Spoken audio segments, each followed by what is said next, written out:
What's the secret of your fitness? सेहत का राज यही है, खाता सब कुछ हूँ, कम खाता, बोलता थोड़ा कम हूँ, पहले ज़्यादा बोलता।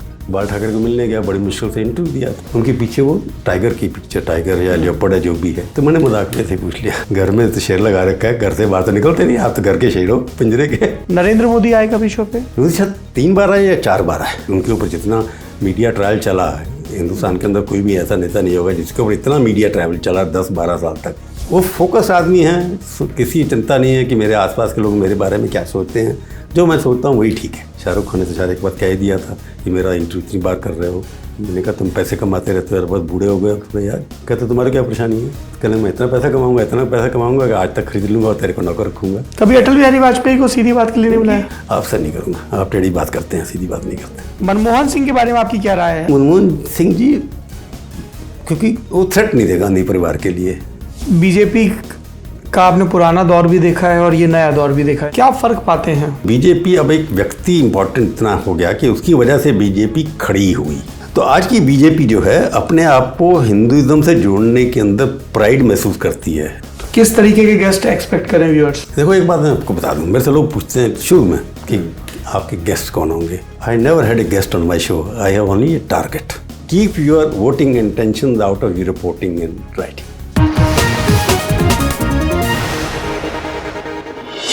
नमस्ते, मेरा नाम सौरभ द्विवेदी है, ये लल्लन टॉप अड्डा है और अड्डे में आज के मेहमान कुछ खास हैं। आज के मेहमान वो हैं जिनको बचपन में हमने इंडिया टुडे मैगजीन में पढ़ा था। वो मेहमान जो 75 की उम्र तक पहुंचने वाले हैं, लेकिन शुक्र है कि पत्रकारिता में मार्गदर्शक मंडल का चलन अभी नहीं आया है। ये वो पत्रकार हैं जिन्होंने 11 प्रधानमंत्रियों का कार्यकाल देखा, जो नेताओं से सीधी बात करते हैं।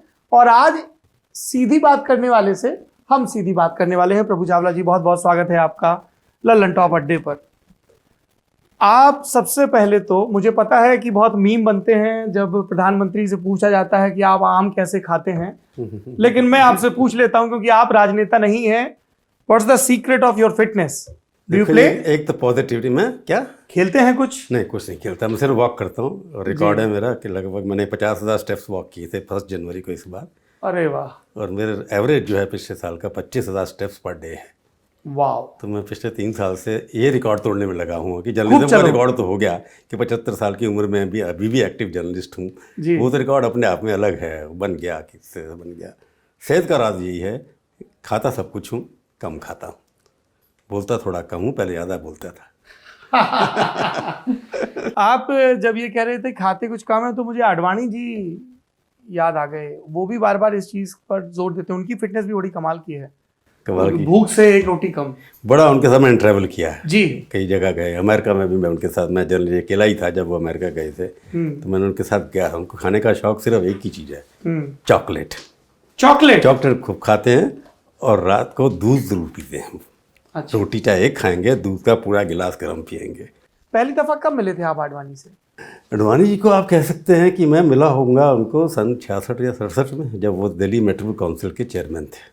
तब और आप उन दिनों स्टूडेंट थे? मैं उस वक्त लेक्चरर नहीं, स्टूडेंट था, ये कह सकते हैं। फाइनल में पढ़ रहा था दिल्ली यूनिवर्सिटी में MA कर रहा था तब मैं उस वक्त।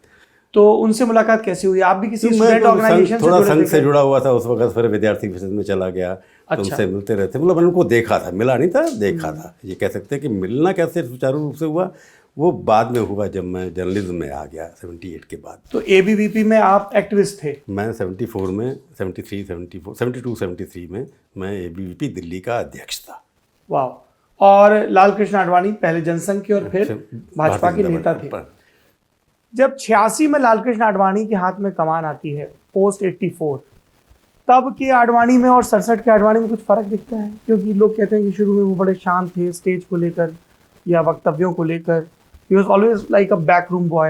तो इंडिया टुडे मैगजीन मैंने ज्वाइन की थी जब 78 में पार्ट टाइम और 80 में फुल टाइम। मेरे को लगता है कि इंडिया टुडे एक ऐसी पत्रिका है जिन्होंने बड़े बड़े नेताओं की राजनीतिक यात्रा कवर की है। बिल्कुल।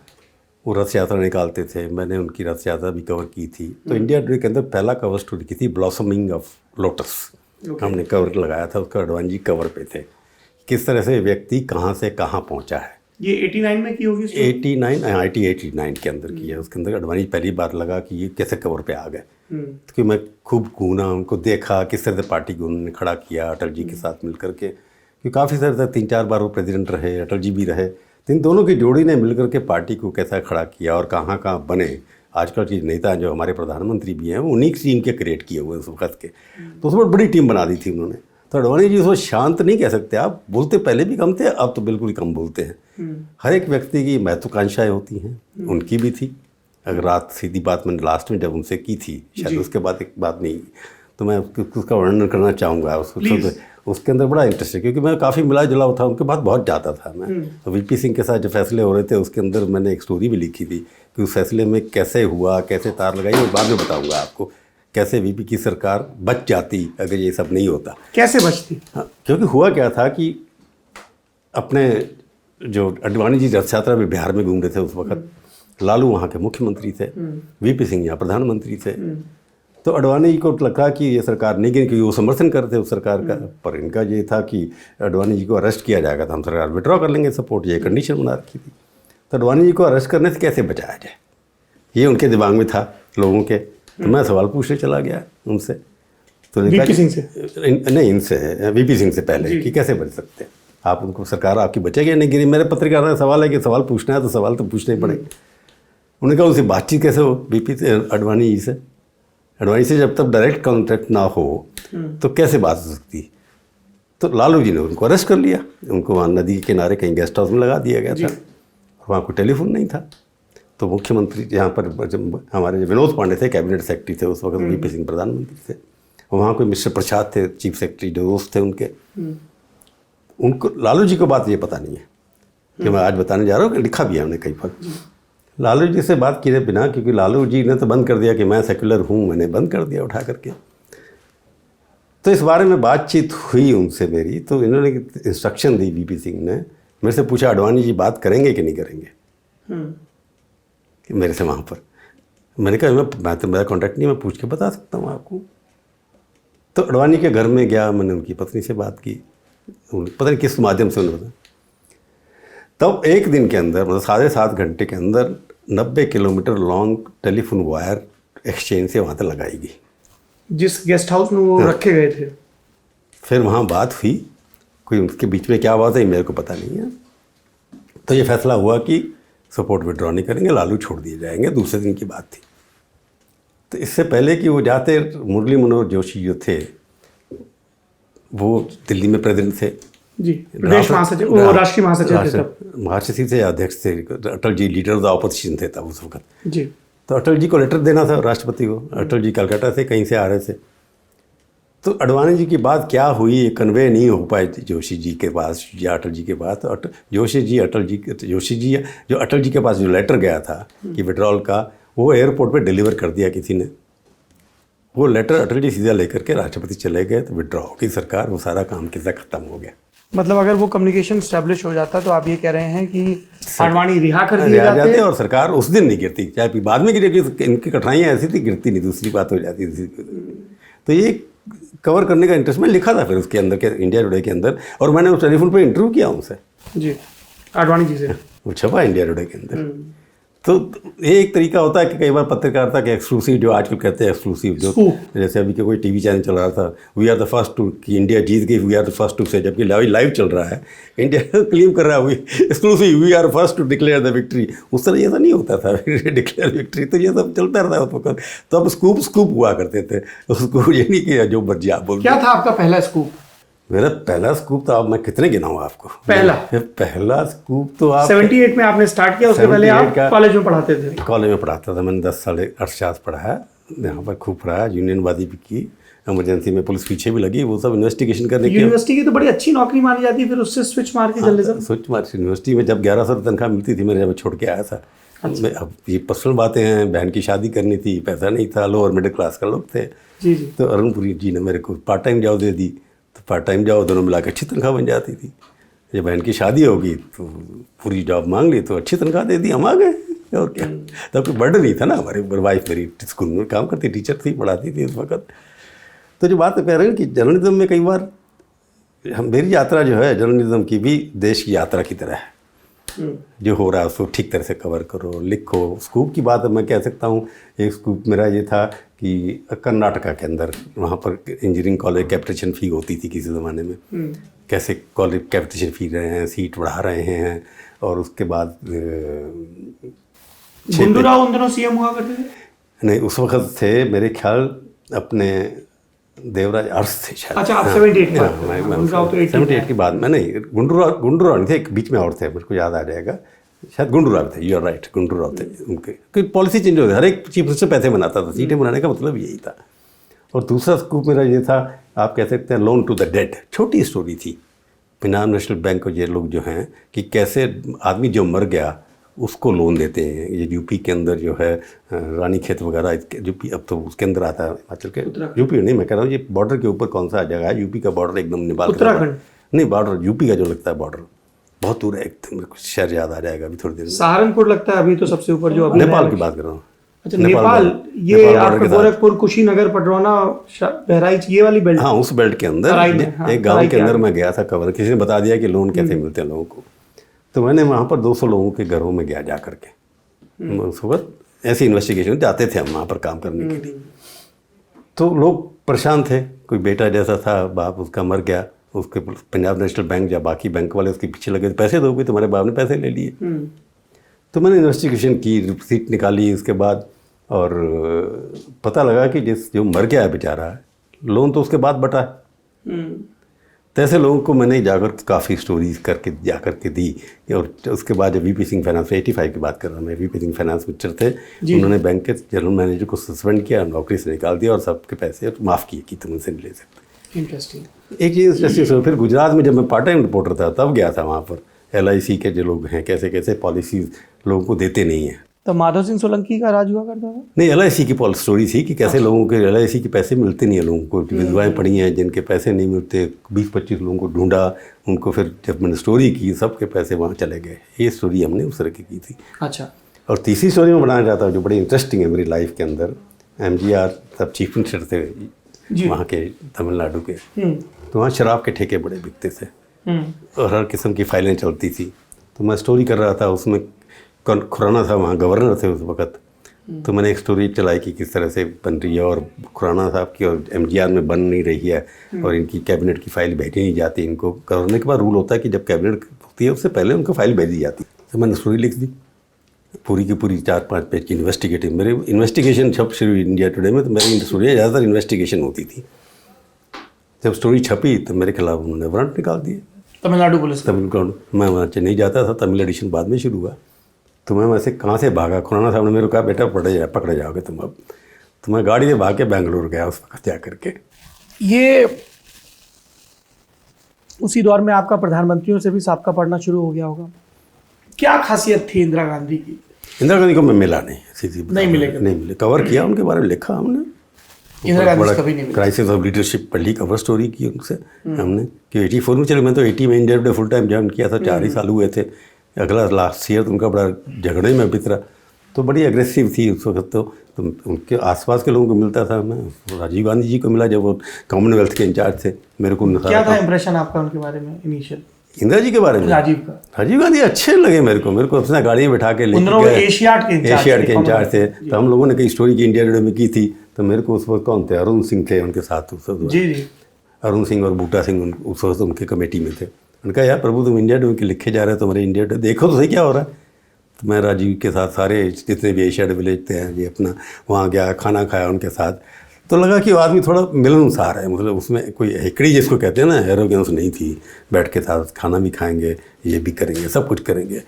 तो उससे पहले थोड़ा इंटॉलरेंस जरूर थी। जब वो इलेक्शन लड़े थे उनके साथ मेरा कटु अनुभव रहा। कैसा? कि 81 या 82 में जब लड़े थे, मैं कवर करने गया था उनको। सबसे खिलाफ पहले मैंने स्टोरी की थी उनके खिलाफ इंडिया टुडे के अंदर कि इतना खर्चा कर रहे हैं जनरल सेक्रेटरी पार्टी का जो है। तो मैं अमेठी में जाकर खड़ा हो गया वहाँ पर, एक गौरीगंज के चौराहे के ऊपर जाकर बैठ गया चाय की दुकान पे। मैंने कहा ये चौराहा ऐसा जहाँ से जो भी जाएगा यहीं से निकलेगा, जिस सलोन जाएगा इधर जाएगा। जब सब जोग्राफी में जाता, जू भी बहुत जाता था। इनके पीछे गाड़ी लगा दी इन्होंने। जब गाड़ी आगे इनका प्रभु चावला घूमता जाता है ये, तो इन्होंने कहा जी क्यों आता है मेरे पीछे। पुलिस वालों को इंस्ट्रक्शन दी थी गाड़ी रोको। मेरी गाड़ी रोक दी उन्होंने कि आगे इसके पीछे नहीं जाने देंगे। तो रास्ते जा रहा, बस ऐसे वो एक गौरीगंज के पास गेस्ट हाउस था, इरिगेशन गेस्ट हाउस, वहाँ रहते थे रात को जा करके। तो मैंने आकर के लिख दिया कि Prabhu Chawla will not be allowed behind me. तो ठीक है, नहीं है तो क्या करोगे, मेरे को रिपोर्टिंग से तो नहीं रोक सकते, मैं तो देखने आया कितना खर्चा होता है। तो मैंने आके स्टोरी लिखी कि 254 गाड़ियाँ उनकी चल रही है। मैं हर गाड़ी का नंबर नोट किया जिसके ऊपर झंडा लगा होता, मेरी डायरी अभी भी मेरे पास है वो। तो आकर के लिखा कि 2 करोड़ रुपए ये खर्च कर रहे हैं इलेक्शन पे। उसका बड़ा हंगामा हुआ। पर उसके बाद 2 साल बाद फिर जब उसी दौरान एशियाड शुरू हो गया, मैं फिर बुला लिया। तो उन्होंने कोई जिक्र नहीं किया मेरे साथ कि आपने क्यों लिखा, क्यों नहीं लिखा। ये चीज़ आप मिस करते हैं क्या कि कई लोग कहते हैं कि आजकल के पॉलिटिशियंस मैलिस बहुत जल्दी पाल लेते हैं? पहले भी ऐसा था कि वो मैलिस पाल लेते थे आपके लिए दुराग्रह कि अच्छा इसने मेरे खिलाफ ये स्टोरी की तो इससे बात नहीं करूंगा? ऐसा नहीं कभी मेरे साथ, मतलब हुआ एक दो लोगों का हुआ होगा ज़्यादा, पर नॉर्मली जो है जिनका पहले था कि आपकी ये आदमी की कोई बैकग्राउंड है, पॉलिटिकल बात नहीं करेंगे। पर मेरे को कांग्रेस राज के अंदर 2010 तक 2000 अभी तक भी मैं कह रहा हूँ कि कांग्रेस के अंदर एक्सेस ज़्यादा आसान है। वो सत्ता में ज़्यादा डाल रहे हैं। अभी थोड़े जो नई लीडरशिप आई है उसमें एरोगेंस हुई है जो कि नहीं मिलेंगे, जैसे हमारे खिलाफ लिखा है। पर जो पुरानी पीढ़ी कांग्रेस की है उसमें फर्क है कि आदमी, उनके निज़ाम में ये होता है कि आदमी इसके दुश्मनी करेंगे। ज्ञानी दयाल सिंह जैसे हैं, मैंने स्टोरी उनके ऊपर की थी, प्रेसिडेंट बनने से, making of a president. Arun ji भी साथ गए थे उनके। उनका कटाक्ष कहता है कि ये प्रभु चावला जो है ना, इसको CBI में लगवाना चाहता हूँ मैं, इसको लगा दो CBI में। ये इतनी सवाल पूछते थे, इन्वेस्टिगेशन करना है। तो उनके खिलाफ भी लिखा हमने। फिर भी उनका महल था, मोतीलाल वोरा जी हमारे दफ्तर में आए रहते थे जब मुख्यमंत्री थे। काफ़ी लोग, वीर बहादुर सिंह तो हमारे रिसेप्शन में बैठे रहते थे जब मुख्यमंत्री थे। अच्छा। इंडिया टुडे के 2nd फ्लोर के ऑफिस में आके बैठे रहते थे। तो ऐसे बहुत सारे कांग्रेस के लोग थे जो मुख्यमंत्री होते हुए भी आपके दफ्तर में आके बैठते थे, कप मारते थे, चाय पीते थे, नीचे खड़े होकर बात करते थे। तभी तो तामझाम नहीं होता था ना, बंदूक लेके साथ नहीं चलते थे लोग। उनको अपनी जनता से दुख, तब कोई खतरा नहीं होता था। आज ज़्यादा खतरा हम लोग को, जनता से डरते हैं, वो बाकी किससे डरते हैं। तो वो एक अनुभव जो है वो पीढ़ी चले अभी है नहीं किसी पार्टी में जो अपने पत्रकार को पत्रकार की दृष्टि से देखे। अच्छा, जैसे अभी आप आज तक न्यूज़ चैनल के लिए एक प्रोग्राम कर रहे हैं, सीधी बात। ये आपने पहले भी किया जब आज तक 24 घंटे का चैनल बना था। कोई आपको लगा हो कि वीडियो एरा के पहले का व्यक्ति जो बहुत कलरफुल बाइट्स देता हो कि काश उसको ऑन कैमरा कैप्चर कर पाते अब? हाँ, मतलब पुराने ज़माने का कोई हो जो, तब तो प्रिंट था, वीडियो उतना था नहीं, लेकिन आप 2000 प्रिंट की बात, जब मैंने शुरू किया आज तक तब की बात कर रहे हो? 2001 मैं आपसे ये पूछ रहा हूँ कि उस टीवी के दौर से पहले का कोई ऐसा आपको लगता हो नेता जो बहुत चुटीली बात करता हो और लोगों को, अगर वो आज के दौर में होता तो बड़ा मजा आता उसका इंटरव्यू देखने में? वो अपने थे, क्या नाम थे, शुक्ला जी, अपने विद्याचरण शुक्ला जी, कलरफुल आदमी थे, काफ़ी अच्छी बातें करते थे। R.K. धवन थे, उनको पकड़ सकते थे जो मशहूर थे, उनसे बात करने में मज़ा आता कि तुमने इतनी सरकारें गिराई, बनाई, इंदिरा जी को बनाया या नहीं बनाया, इस तरह के। बाद संजय गांधी जो थे उनको भी कर सकते थे। तो आप अगर जाएंगे उस ज़माने के पॉलिटिकल नेता तो इसमें काफ़ी नेता आ जाएंगे। अब जयललिता है उस ज़माने की, मैं एक पत्रकार हूँ जिसने हिंदी में उसका इंटरव्यू किया। अच्छा। जयललिता ने मेरे को हिंदी में इंटरव्यू दिया, एक ही इंटरव्यू दिया, वो मेरे को दिया। कब की बात है ये? MGR की मौत के बाद? मौत के बाद, जब फिर मुख्यमंत्री थी वो। अच्छा। सबको दिया। तो आप देखिए पुराने ज़माने का, बाल ठाकरे का इंटरव्यू मैंने तब किया। बाल ठाकरे की अगर घटना सुनना चाहें जी, बाल ठाकरे को मिलने गया, बड़ी मुश्किल से इंटरव्यू दिया। तो मैं अंदर गया तो बैठे हुए थे, अपने बड़ा सिंहासन, उनका एक सिंहासन की तरह बैठते थे। मैंने इंटरव्यू किया, उनके पीछे वो टाइगर की पिक्चर, टाइगर या लेपर्ड है जो भी है। तो मैंने मजाक में से पूछ लिया, ठाकरे जी आप घर में तो शेर लगा रखा है, घर से बाहर तो निकलते नहीं, आप तो घर के शेर हो, पिंजरे के। एकदम तो घबराहट में निकल सकते, किसी ने कहा कि मारेंगे तेरे को, तो बाहर नहीं जाएगा उसके बाद। पर ही वॉज सो नाइस, उन्होंने उसको इग्नोर कर दिया जैसे मैंने को पूछा ही नहीं। तो फिर मैंने इंटरव्यू किया उनका। तो चलता रहता है इस तरह से। तो कई लगे पुराने जो टीवी जब शुरू हुआ 2001 की, ऐसी बात करें, पॉलिटिशियन में तो ऐसे काफ़ी लोग थे जिनको आप उस वक्त कर सकते थे। कभी आपने बाल ठाकरे का सीधी बात में इंटरव्यू किया? हाँ, किया ना, उसी की बात कर रहा हूँ मैं ये। अच्छा। उसी सीधी बात करने से पहले ये सवाल पूछ लिया मैंने। तो ठीक है, उनका भी किया, उनके बेटे का, राज ठाकरे, इनका उदय का भी किया मैंने। तो दोनों का कर रखा है मैंने। सीधी बात में कौन था पहला गेस्ट? ये 2000 में शुरू, 2001 में शुरू हुआ था, अक्टूबर में शुरू हुआ था। अच्छा। तो सबसे पहला गेस्ट थे यशवंत सिन्हा जो हमारे फाइनेंस मिनिस्टर थे, उनसे शुरू किया था सबसे। तो काफ़ी मज़ा आता था आज तक के लिए। तो काफ़ी का होता। एक बात तो देखो, जब पार्लियामेंट के ऊपर हंगामा हुआ, मैं गलती से उस दिन जल्दी पहुंच गया वहाँ, जिस दिन हमला हुआ था जिस दिन हमला हुआ मैं पार्लियामेंट में नॉर्थ भी जाता नहीं था, उस दिन मैं पहुंच गया इनसाइड द पार्लियामेंट। मैं अकेला जर्नलिस्ट था, लाइव कर रहा था वहाँ से फ़ोन के ऊपर। तो प्रमोद महाजन को परेशानी, सबको फ़ोन आ रहे थे कि कौन अंदर एमपी पचे हुए हैं, फंसे हुए हैं। तो प्रमोद ने कहा यार तुम आज तक पे करो कोई, मेरे लिए तो खबर थी, मैं कोई फेवर से नहीं कर रहा हूँ। तो मैं वहाँ से कहता हाँ ठीक ठाक है, ये है वो है, कोई अटैक नहीं हुआ। काफ़ी चला उस वक्त। फिर हमने आके बनाया था, शो बनाया था। तो कई बार पत्रकार ऐसी स्थिति बन जाता है कि उसको खबर मिल जाती है। मैं उसको ये नहीं कह रहा कि अच्छा हुआ, जैसे लोग तो आज कहते हैं कि अटैक हुआ था मेरी टीआरपी बढ़ गई, ये सब नहीं होता था। तो ये होता थी खबर देनी है, ढंग से देनी है। तो खबर आपने प्रमोद महाजन का भी जिक्र किया। हाँ, उनके बारे में भी खूब। अरे बड़े मुंह फटता आदमी थे, मतलब उनकी 4-5 पिट की होगी मैंने। तो उनसे बड़ी वो मुंह जो मुंह अंदर होता बोल देते थे। मैंने एक बार उनसे पूछ लिया यार तुम्हारे MTNL है, BSNL है, इसके अंदर आपने 28 साल के 25 साल के बोर्ड मेंबर डाल दिया बीजेपी के, मजाक उड़ रहा है आपका? तो बोर्ड मेंबर के लिए कुछ उम्र होती है, कुछ पार्टी लाइन क्यों करते हैं? कहते प्रभु एक बताओ सत्ता में कौन है? मैंने कहा बीजेपी। तो मैं अपने बोर्ड में बीजेपी लोगों को नहीं रखूँगा, क्या कांग्रेस को रखूँगा? नो डिफेंस, नो एक्सप्लेनेशन, इसलिए मुँह फट बोल देते थे। तो प्रमोद का जो मर्जी पूछे उनका जवाब तैयार होता था। 2004 की हार का उन्होंने पूरा ठीकरा अपने सर ले लिया। कुछ उनको रिग्रेट था? What went wrong? कभी उन्होंने चर्चा की हो? कैलकुलेशन गलती थी, इलेक्शन जल्दी करा दिया, ये भी गलती थी। मैंने अटल जी का इंटरव्यू किया था उससे पहले, जब अनाउंस हुआ इलेक्शन, अटल जी का इंटरव्यू इंडिया में छपा हुआ है। तो मैंने उससे सवाल पूछा है कि चर्चा ये है कि मिड टर्म इलेक्शन होने वाले हैं। कहते हैं नो क्वेश्चन। और जब तक इशू मार्केट में आया तब तक अनाउंस हो गया रिजल्ट। तो फिर मैंने अटल जी से पूछा था बाद में, और अटल जी पहले व्यक्ति हैं जिन्होंने बताया था कि मेरे को पता था मैं हार रहा हूँ। कहता इन सब लोगों को अडवाणी से पूछो, प्रमोद से पूछो, इनको कैसे पता लगा हम जीत रहे? मतलब चुनाव होने से पहले उनको अंदाजा था? चुनाव से कुछ दिन पहले मैंने पूछा था उनसे, कहते हैं हम हार रहे हैं। ये लोग कहते हैं हम जीत रहे हैं, मेरे पता है हम हार रहे हैं। कम बोलते थे, दूसरा सवाल पूछ नहीं सकते थे, उनसे बैठे रहो आप। तो प्रमोद महाजन से मैंने पूछा, कहते हमारी कैलकुलेशन थी कि हम जीत सकते हैं। चंद्रबाबू नायडू चुनाव छोड़ गए थे इनको, तब एलाइज काफ़ी सारे छोड़ गए थे ये के लिए। इनको लगता है कि ये छोड़ रहे हैं इससे पहले कि ये स्ट्रांग हों, हम स्ट्राइक करके जीत जाएंगे। वो कैलकुलेशन गलत थी कि एलाइज छोड़ गए, तो इससे जो अर्थमेटिक था उनका समीकरण जो था क्षेत्रीय और जातीय, दोनों बिगड़ गए। और उसी दौर में यूपी भी बहुत तेजी से इनके हाथ से निकल रहा था। कल्याण सिंह वगैरह से बातचीत आपकी कभी सीधी बात नहीं की? उन्होंने मना कर दिया था मेरे को। अच्छा, नहीं करेंगे कल्याण सिंह को। कई लोगों नेताओं ने साफ कह दिया हमारे संबंध बिगड़ जाएंगे।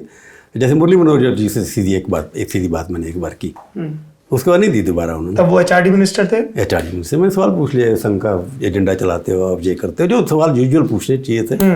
उसके बाद दोबारा नहीं की उन्होंने। सुषमा जी ने भी एक बार की मेरे साथ सीधी बात। सुषमा जी भी उसके बाद नहीं दिया इंटरव्यू ने मेरे को। एक बार 2 बार दिया। जब चीफ मिनिस्टर कैंडिडेट थी तो शीला दीक्षित और सुषमा जी को दोनों को बुला के इकट्ठा किया था मैंने सीधी बात। अच्छा, दोनों पे। दैट वाज एक ऐसा इशू था जिसमें 2 लोग इकट्ठे। हाँ, क्योंकि अमूमन तो 1-on-1 होता है, एंकर और गेस्ट। तो उसमें की सुषमा जी ने भी किया इंटरव्यू। सुषमा जी बड़ी बेपाक थी, पर वो थोड़ी मंझी हुई थी, पॉलिटिकल स्टैंड स्ट्रांग नहीं लेती थी। तो उनसे बात करने में मज़ा आता था, अच्छा बोलती थी। तो नरेंद्र मोदी आए कभी शो पे? शायद 3 बार आए या 4 बार आए बतौर मुख्यमंत्री। 4 बार आए। 2002 में भी आया। आखिरी इंटरव्यू जो मेरा था उसके अंदर मैं उनसे हर बार सवाल पूछता था थोड़े बड़े, क्योंकि उनके ऊपर जितना मीडिया ट्रायल चला है, हिंदुस्तान के अंदर कोई भी ऐसा नेता नहीं होगा जिसके ऊपर इतना मीडिया ट्रायल चला 10-12 साल तक, और उसके बाद भी वो जीत करके निकल आया। तो थोड़ी यातनाएं तो सही उन्होंने, उस यातना में से कैसे निकले वो तो लगता था बातचीत से लगता था। और जब मैं पूछा कि आपकी पार्टी जीत गई है, मुख्यमंत्री प्रधानमंत्री तो गुजरात से ही होना चाहिए, क्या मैं प्रधानमंत्री से बात कर रहा हूँ? ये कब की बात है? 2008-9 की बात है शायद। आखिरी इंटरव्यू मेरा, उसके बाद इंटरव्यू मैंने नहीं किया उनका, कि मैं इंडिया छोड़ गया था। उसके बाद उन्होंने कहा जी मैं पॉलिटिक्स में कुछ बनने के लिए नहीं आया हूँ, कुछ करने के लिए आया हूँ। फिर तो मेरे को शुरू से पता था कि उनके काम कर रहे हैं कोई मिशन के लिए का, मैं उनको 40 साल से जानता हूँ। और तो वो फोकस आदमी हैं, किसी चिंता नहीं है कि मेरे आसपास के लोग मेरे बारे में क्या सोचते हैं। जो मैं सोचता हूँ वही ठीक है। कहा जाता है कि नरेंद्र मोदी अभी भी कई पत्रकारों से ऑफ द रिकॉर्ड बातचीत करते रहते हैं, आपसे भी करते रहते हैं? मेरे को नॉलेज कुछ नहीं है, मेरे से बातचीत हुई है, 2-3 बार मिला हूँ जब से प्रधानमंत्री मिले हैं। तो क्या बातचीत होती है ये क्या, इसके बारे में तो यहाँ चर्चा नहीं होती। ऑफ द रिकॉर्ड पर मेरे मित्र पुराने हैं, जब प्रधानमंत्री नहीं बने थे और जब मुख्यमंत्री नहीं थे उससे पहले भी मिलते, हमारे इंडिया टुडे ऑफिस में भी आए हुए। विनोद मेहता सरी के कई संपादक कहते हैं कि तब नरेंद्र मोदी केशुभाई पटेल गवर्नमेंट के खिलाफ दस्तावेज उपलब्ध करवा के घूमते थे। अब मेरे को तो उन्हें कोई दस्तावेज दिए नहीं, इसलिए केशव, मेरे को विनोद मेहता को चाहिए होगा कोई आदमी दस्तावेज मिल जाए, केशव भाई के खिलाफ जो भी चाहिए, मैं खुद इन्वेस्टिगेटिव जर्नलिस्ट हूँ, मैं किसी के ऊपर निर्भर नहीं करता कि कोई नेता मेरे को फीड करे। और विनोद मेहता ने क्या दिए, क्यों दिए, उनका एजेंडा क्या था, मैं इस बच्चे पढ़ता नहीं कि मेरे को तो ना मैंने मोदी जी से कोई कागज दस्तावेज किसी के खिलाफ मांगे, ना उन्होंने मेरे को आज तक दिए। अच्छा, ये आपने इतने लंबे वक्त तक प्रोग्राम किया, सबसे ज़्यादा कौन से गेस्ट को रिपीट किया गया या पब्लिक की डिमांड बहुत रही होगी भाई ये? भैया उस टीआरपी तब भी थी, इस तरह का कंपटीशन नहीं था कि टीआरपी होना चाहिए, पर कई बार होता है कि प्रोग्राम अच्छा लगता है, लोग देखते हैं। शाहरुख खान से बहुत बड़ी बात हुई हमारी बात, शाहरुख खान ने तो शायद एक बात कह ही दिया था कि मेरा इंटरव्यू इतनी बार कर रहे हो। मैंने कहा तुम पैसे कमाते रहते हो यार, बहुत बूढ़े हो गए थोड़ा यार, इतना करो, क्रिकेट में घुस गए, इधर घुस गए, यहाँ घुस गए। कहते तुम्हारी क्या परेशानी है? शाहरुख खान के साथ 8-9 बार किया मैंने इंटरव्यू। कहने मैं इतना पैसा कमाऊंगा, इतना पैसा कमाऊंगा कि आज तक खरीद लूँगा और तेरे को नौकर रखूँगा। ये उन्होंने ऑनलाइन उस पर कहा, ऑन रिकॉर्ड का। हाँ, तो कई बार कर लेंगे कुछ। और तो शाहरुख खान का भी किया, स्मृति ईरानी तो झगड़ा होता था काफ़ी। अच्छा, जब वो सास भी बहू में एक बार छोड़ के गई तब मैंने किया, सास बहू की छोड़ के गई थी तब, सीधी बात आखिरी थी शायद उनके साथ। उसके बाद मैं छोड़ गया था एग्जैक्ट। तो स्मृति ईरानी काफ़ी पॉपुलर थी, झगड़ा होता था। अमर सिंह का बहुत बार किया होगा, 6-7 बार किया होगा, जिनके वो तो बेपाक थे। मायावती ने भी 2 इंटरव्यू मेरे को दिए, 2 बार, एक बार तो कुर्सी से गिर गई हूँ। सीधी बात है, मायावती भी आई हुई है। हाँ। क्योंकि अब तो वो इंटरव्यू देती नहीं है दशकों, कई दशकों। 2 बार मैंने किया उनका, तो दोनों बार मेरे को इंटरव्यू दिया। उसके बाद शायद एक कदा किसी और अखबार इंटरव्यू दिया होगा कहीं, तो मेरे को 2 बार दिया उन्होंने इंटरव्यू। तो मतलब इन लोगों से बात करने में मज़ा आता है, प्रोवोक हो जाते जल्दी। और मेरा सवाल ये था कि प्रोवोक करो, झगड़ा मत करो। ऐसे कर करके मैं तो अपने प्यार से हंस के बोल देता हूँ जो मेरे मन में आता है। और थोड़ा उम्र का फ़ायदा उठाता हूँ कि जितने लोग आते हैं मेरे से छोटे होते हैं उम्र में, और उनकी हिसाब किताब खाई बात है भाई। कौन इजीली प्रोवोक हो जाता था? जैसे वो बेचारा बच्चा उमर अब्दुल्ला प्रोवोक हो गया एकदम, उखड़ी गया जैसे मारेगा मेरे को भी।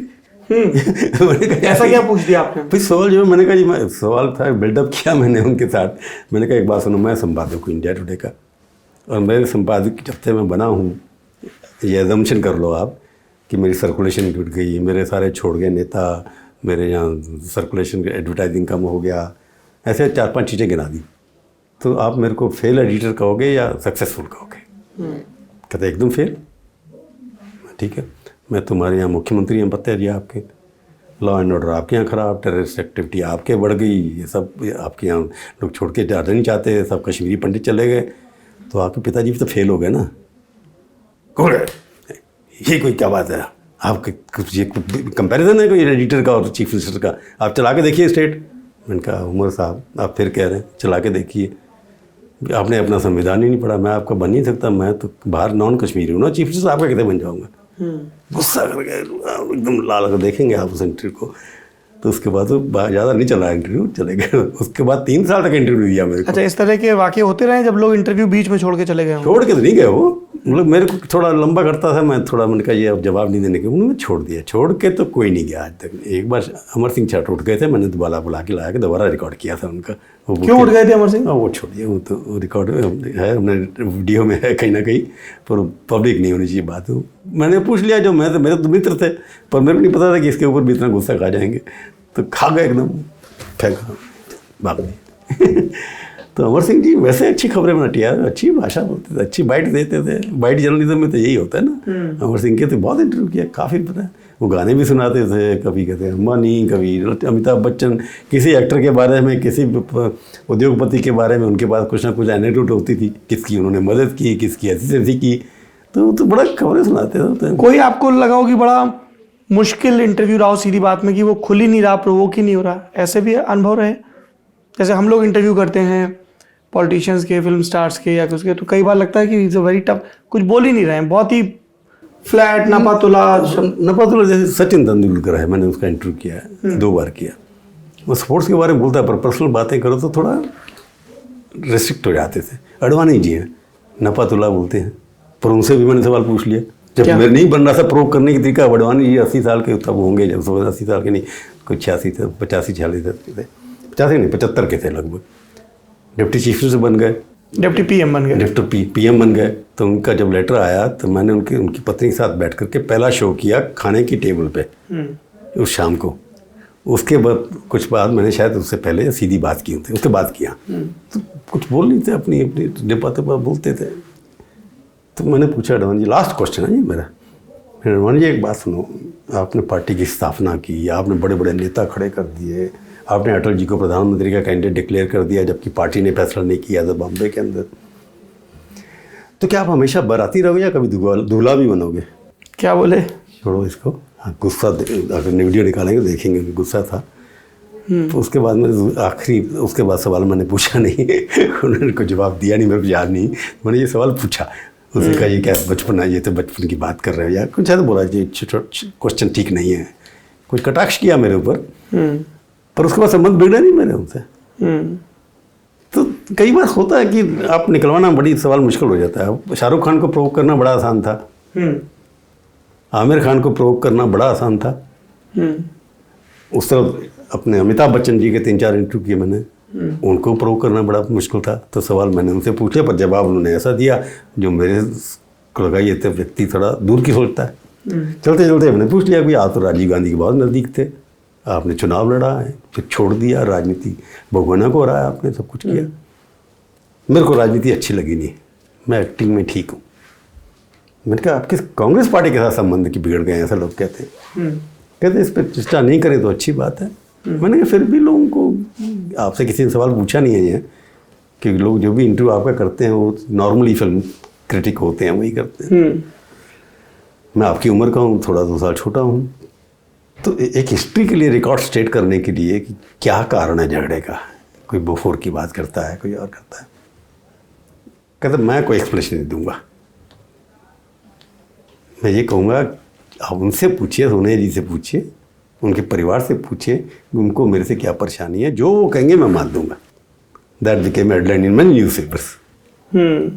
तो ये सवाल कई बार आप सवाल का जवाब ऐसी बातों में मिल जाए जो किसी को उम्मीद नहीं होती। तो 600 इंटरव्यू किए, 600 इंटरव्यू में काफ़ी फ्रंट पेज पे छपी, कई जगह अखबारों में छपी। मेरा काम एज ए पत्रकारिता में ये था कि एक तो पर्सनालिटी उसकी उभर के आया कि ये किस तरह की पर्सनालिटी है कि लोग बाकी उनके बारे में पढ़ते हैं, सोचते हैं। तो मेरा ये था कि एक या तो इनकी पर्सनालिटी दिखे कि ये उखड़ जाता है जल्दी आदमी, गुस्सा जल्दी आता है या गंभीर है। तो पर्सनालिटी का एनालिसिस जो आप लिख नहीं पाते कॉपी के अंदर, इंडिया टुडे के अंदर आप तो लिखी से कलरफुल एडजेक्टिव लगा देंगे, ये लगा देंगे, पर एडजेक्टिव से आदमी सामने जो बैठा होता। तो मेरा यही था जब मैंने शुरू किया था, जब अरुण ने कहा कि आप शुरू करिए शो कि आप इन्वेस्टिगेटिव जर्नलिस्ट हैं, मैंने कहा वहाँ से कहाँ से शुरू करूँ, नहीं आप करो। और ये पहला शो है जिसके अंदर कोई ट्रायल इंटरव्यू नहीं हुआ। 1 हफ्ते के अंदर जो पहला गेस्ट आया वहीं से हमारा शो शुरू हुआ, यशवंत सिन्हा से, कोई ट्रायल नहीं। कभी अटल बिहारी वाजपेयी को सीधी बात के लिए की हमने बात की उनसे, पर वो कहते नहीं। उन्होंने मेरे को इंटरनेट पे इंटरव्यू दिया था लंबा चौड़ा, उन्होंने मेरे को 3 प्रिंट इंटरव्यू दिए, किसी को नहीं दिए उन्होंने। पर वो कहते एडिटर जी मेरे को बोलते थे, एडिटर साहब उनको मैं पहले जानता था, 40 साल से था, आपसे नहीं करूँगा, आप टेढ़ी बात करते हैं, सीधी बात नहीं करते। अच्छा, आप सीधी बात नहीं टेढ़ी बात करते, मैं आपसे नहीं करूँगा।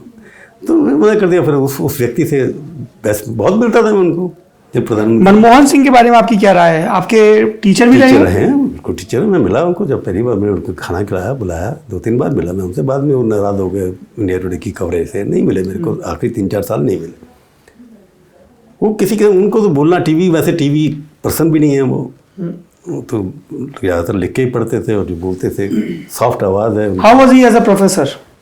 अच्छे थे, अपने सब्जेक्ट के सब अच्छे प्रोफेसर थे, पर एक प्रॉब्लम होती थी हमारे को, हम भी स्लो बोलते थे।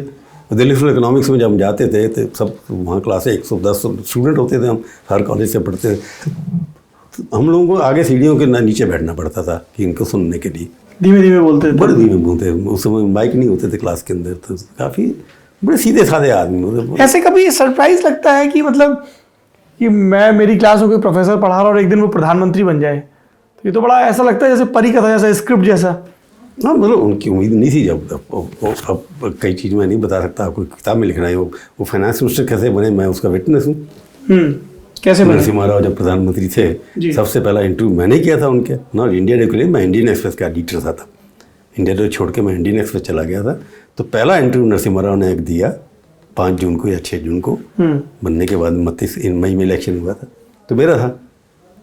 उसमें काफ़ी बड़ी खबर निकली थी, सारा गांधी परिवार नाराज़ हो गया था कि उन्होंने कह दिया था कि मेरे ऊपर गांधी परिवार का प्रेशर था कि सन किड्स केस में क्या करना है क्या नहीं करना है। तो ये बात राव साहब ने कही थी, राव साहब ने की छपी थी हमारे इंडियन एक्सप्रेस में। तो जिस तरह से वो बने, पहले आरबीआई गवर्नर थे, मैं उनको तब मिलने गया था, बैंजर में था तब बॉम्बे में। तो एक बाबू जिसे कहते हैं ना, ट्रेनिंग बाई बाबू, सबमिसिव है, इंटेलेक्चुअली शार्प थे, जानते थे, ऑनेस्ट थे। परंतु प्राइम मिनिस्टर जब बन गया सरप्राइज, हालांकि उस वक्त वो आता था, एक सिस्टम चला था जिसपे आप फटाफट ट्वीट नहीं करते, कुछ और करते थे, मेरे को याद नहीं आ रहा वो क्या, पेजर होता था। हाँ, पेजर पे सबसे पहले मैंने मैसेज भेजते थे में कि प्रधानमंत्री जी बन रहे हैं।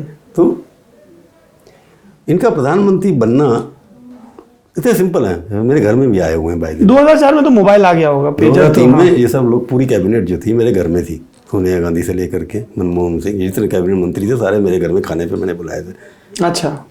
उसके बाद अटल जी वगैरह सब आए, उसके उस ज़माने में तो बुला लेते थे, आ जाते थे लोग। अब तो बुलाना भी मुश्किल है, और आ जाए तो सारा सील हो जाएगा घर ये आपका। तो बड़े सीधे साधे आदमी, मतलब प्रधानमंत्री बन सकते हैं। मेरे को 2003 में लोगों ने कहा कि प्रभु चावला ने घर में सारी कैबिनेट पूरी बना रखी, नटवर सिंह, ये सब जितने थे, चिदाम्बरम, सब आए थे। उसके बाद बीजेपी ने वेंकैया नायडू, सारे, राजनाथ सिंह, दोनों का अलग अलग पार्टी किया था। ये इलेक्शन होने वाला, अटल जी प्रधानमंत्री थे, पर इसलिए वो नहीं आए थे, बाद में आए अटल जी। तब लोगों ने कहा कि तुम इनको बुलाए, इस पर कुछ हो रहा है, जीत रहे हैं ये लोग क्या। मैंने बुलाया अपने घर में, और सोनिया गांधी मेरे घर में आई, जो कभी किसी से बात नहीं करती है, किसी के घर में नहीं गई। मैंने कहा, मैंने इनवाइट किया सारी पार्टी के उनके लोगों को, उनके खाने पे बुलाया था उन्होंने, पत्रकारों को, कई एडिटर्स को, मैं भी उसमें था। मैंने कहा आप हमारे यहाँ आइए, उन्होंने मान लिया, और बिना बताया सिक्योरिटी के एसपीजी को मेरे यहाँ आ गई, एसपीजी बाद में पहुँची। तो देखने में ये कि जो आपका बात करें मनमोहन सिंह जी कैसे, मनमोहन सिंह जी क्योंकि वो थ्रेट नहीं थे गांधी परिवार के लिए, कि वो किसी किस्म का थ्रेट हो, क्योंकि गांधी परिवार को ऐसा व्यक्ति चाहिए जो उनका थ्रेट नहीं हो किसी को, तो इसलिए बना दिए गए। ठीक है, पहले साल अच्छे चले, पहली टर्म में, दूसरी टर्म में थोड़ी गड़बड़ होगी। ये आप नेताओं के बारे में बात कर रहे हैं, उसी क्रम में सोनिया गांधी का जिक्र आया। ये जर्नलिस्टिक सर्कल में जो पॉलिटिक्स कवर करते थे, कितना बड़ा वो था कि मना कर दिया उन्होंने प्रधानमंत्री बनने, क्योंकि 1999 में तो she had clearly said that I have the required numbers. देखो जी, उन्होंने क्लेम किया, पहले गई राष्ट्रपति से मिलने के लिए, सडनली उन्होंने मना कर दिया। फिर मेरी उनसे एक बार बात हुई, उसके बाद मतलब 2-4 बार मिला हूँगा। मेरे को इम्प्रेशन ये था कि उन्होंने कहा नहीं, मैं जस्ट मेरा जर्नलिस्टिक इम्प्रेशन है कि उनको ये लगता है कि मैं प्रधानमंत्री बन गई तो फॉरेन का एक टैग लगा हुआ मेरे ऊपर कि फॉरेनर, विदेशी मूल का कोई भी चीज़ में, जब मिलिट्री का होगा, कोई एक्शन ऐसा होगा जिसके ऊपर डाउट खड़े हो सकते हैं, तो I will be use called anti national, शक जनता के ऊपर होगा। सेक्रीफाइस वैक्रीफाइस तो बनना चाहती थी इसमें, ये कहना कि सेक्रीफाइस किया। मैं हम बैंकॉक में, तो तब हम कोई मीटिंग में थे, तब इन्होंने यहाँ जो हुआ, तो मेरे को लगता है कि सेक्रीफाइस कम था, पॉलिटिकल कंपल्शन ज़्यादा थी। बीजेपी का आपने पुराना दौर भी देखा है और ये नया दौर भी देखा है, नरेंद्र मोदी, अमित शाह, नितिन गडकरी वगैरह का, क्या फ़र्क पाते हैं? देखो, बीजेपी पुरानी पहले जो थी ना, व्यक्ति थे इम्पोर्टेंट। अटल जी के नाम से अब की बारी अटल बिहारी नारा का सबसे सुनते आ रहे हैं यार, जनसंघ के दिनों से, अब की बारी अटल बिहारी। तो अटल बिहारी बन ही गए ना अल्टीमेटली, चाहे 30 साल बाद बन गए। पर अब की बार मोदी सरकार, तो ये नारा बाद में लगा जाकर के 2013-14 के अंदर। तो मोदी जी नीचे से कोई दिल्ली, ये जो कार्यकर्ता जो है वहाँ पर खड़े करते हैं। तो बीजेपी में फ़र्क ये है कि आप जो बीजेपी आज की है, नई जनरेशन जो है, 40, 50, 60 साल के लोग के हैं, कार्यकर्ता सारे के सारे हैं। परंतु बीजेपी अब एक व्यक्ति इम्पोर्टेंट इतना हो गया कि उसकी वजह से बीजेपी खड़ी हुई संगठन के माते। ऑल इंडिया, अरुणाचल प्रदेश से लेके तिरुवनंतपुरम तक अब बीजेपी की पार्टी को देखते हैं, 16 करोड़ लोग मेंबर बन गए हैं इसके अंदर। तो जिन लोगों ने काम किया, लोगों को लगता है कि इस व्यक्ति की वजह से बीजेपी आज जो जीत के, जैसे पहले इंदिरा गांधी का होता था, इंदिरा गांधी अगर इसी को खड़ा करते झंडे, इलेक्ट्रिक पोल को भी, वो भी जीत जाएगा। तो मोदी जी की अब ये इमेज होगी सारे इंडिया के अंदर कि मोदी जी को लोग वोट देंगे, वो बीजेपी को नहीं दे रहे। आप पूछे कि मोदी जी ने जो संघर्ष किया है, जिस तरह का किया है, और जिस तरह के उन्होंने कार्यक्रम लिए हैं, जिस तरह के काम किए हैं, तो उनकी इमेज इतनी है क्रेडिबिलिटी जनता के अंदर, he is a god who can do no wrong. तो बीजेपी के लोगों को लगता है कि इन्हीं के साथ जो है चलने से ही हम बीजेपी की जो उनका एजेंडा था, जो 70 साल से संघ में चलता आ रहा था, वो सारा का सारा एजेंडा जो है मैनिफेस्टो उन्होंने कंप्लीट कर दिया। उनको क्या चाहिए? राम मंदिर बन गया, त्रिपुरा तक चला गया, जम्मू एंड कश्मीर 370 धारा खत्म हो गई। तो बीजेपी ने लगा कि एक ऐसा व्यक्ति आया है जो जिसके लिए हम संघर्ष 70 साल से कर रहे हैं, उन्होंने पूरा कर दिया। तो उसके जो हिंदू माइंडेड लोग हैं, जो राइट विंगर आप लोग कहते हैं, पत्रकार कहते हैं, या हम कहते हैं, बेसिकली वो हिंदू माइंडेड लोग हैं। Hindu mean doesn't mean religion, they mean कि समटाइम मेजॉरिटी हिंदू जिसको कहते हैं। तो आज की बीजेपी जो है अपने आप को हिंदुइज्म से जोड़ने के अंदर प्राइड महसूस करती है, नेशनलिस्ट कहने में प्राइड महसूस करी है। वो तो 80s में भी था। नहीं, इतना कौन, इतने लोग खड़े 16 करोड़ लोग आके कहते थे, जिस तरह के इंटेलेक्चुअल आज सपोर्ट कर रहे हैं बीजेपी के, जितने फॉरेनर आपको नमस्ते करते हैं आजकल, पहले नमस्ते नाम की चीज अच्छा, आप समूह के बात कर मैं कह रहा हूँ जो उन्होंने छाप छोड़ी है, बीजेपी जो चाहती थी नहीं कर पाई, मोदी जी प्लस बीजेपी मिलकर के वो सब कर दिया, जिसमें अपने आप को हिंदू कहना एक गर्व है, जो पहले मुश्किल होता था। सेकुलरिज्म वर्ड ही खत्म हो गया डिक्शनरी से। तो मोदी जी ने जो शुरू किया जो काम सेकुलरिज्म, अडवाणी ने कहा सूडो सेकुलरिज्म, मोदी जी ने आकर के सेकुलर नाम जो लेता है वो डिफेंसिव हो जाता है आजकल। अब आप देखते हैं कि राम मंदिर के लिए दिग्विजय सिंह भी 1 लाख रुपये देंगे। ये सोच सकते था पहले कभी?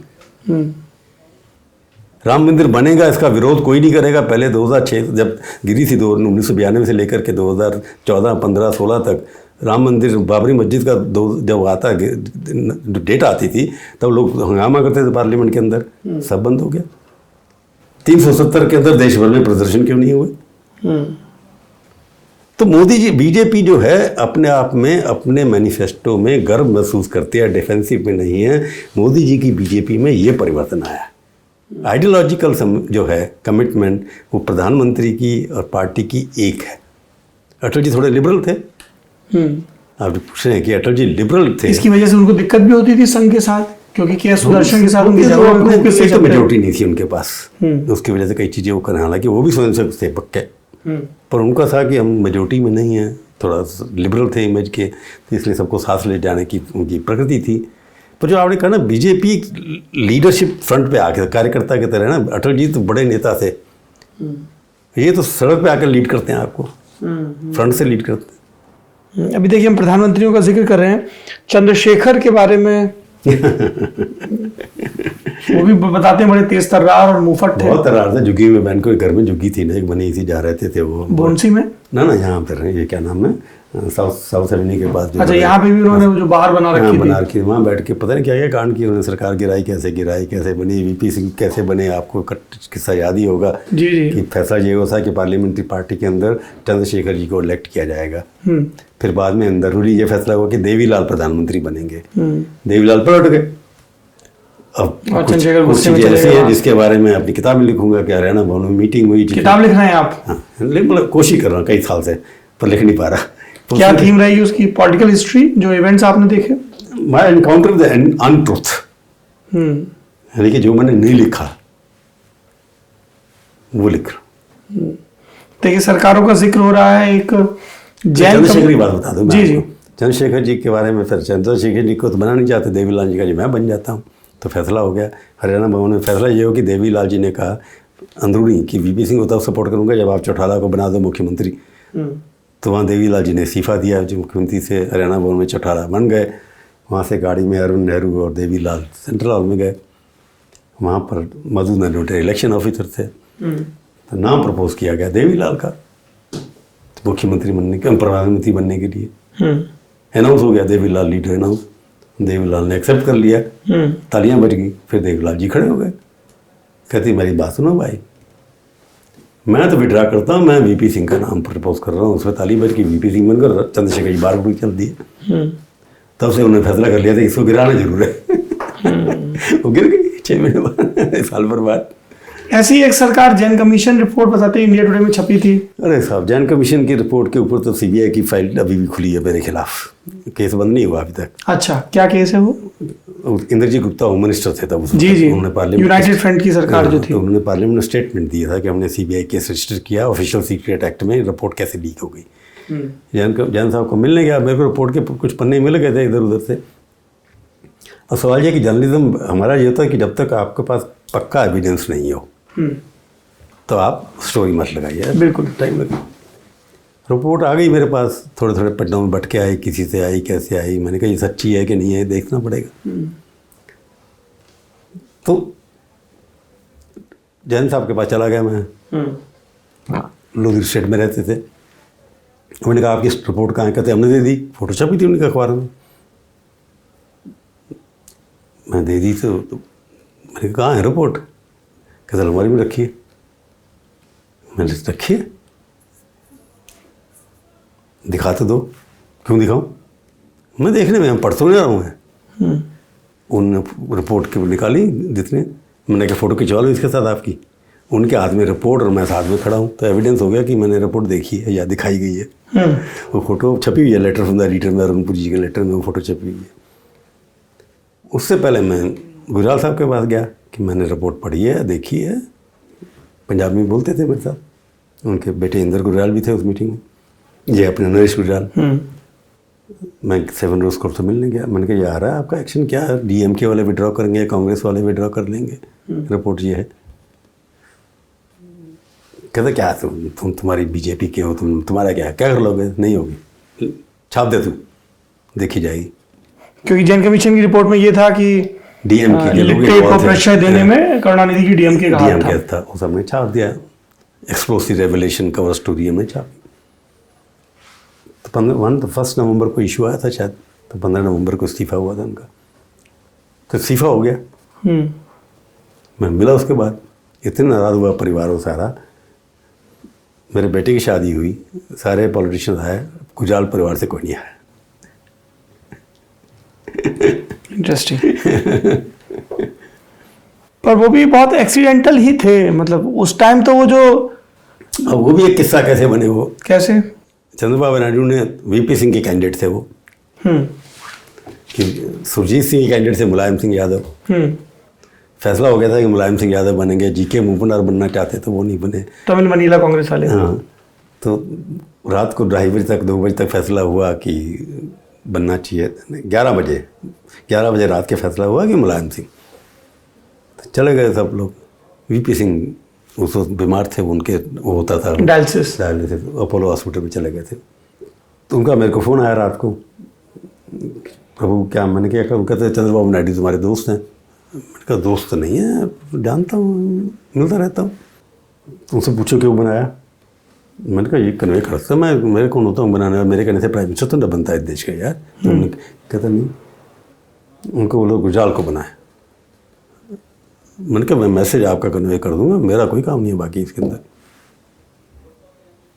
क्योंकि उनको पता था कि सुरजीत जो हैं 4 बजे की फ़्लाइट से मॉस्को जा रहे हैं, वो चले गए।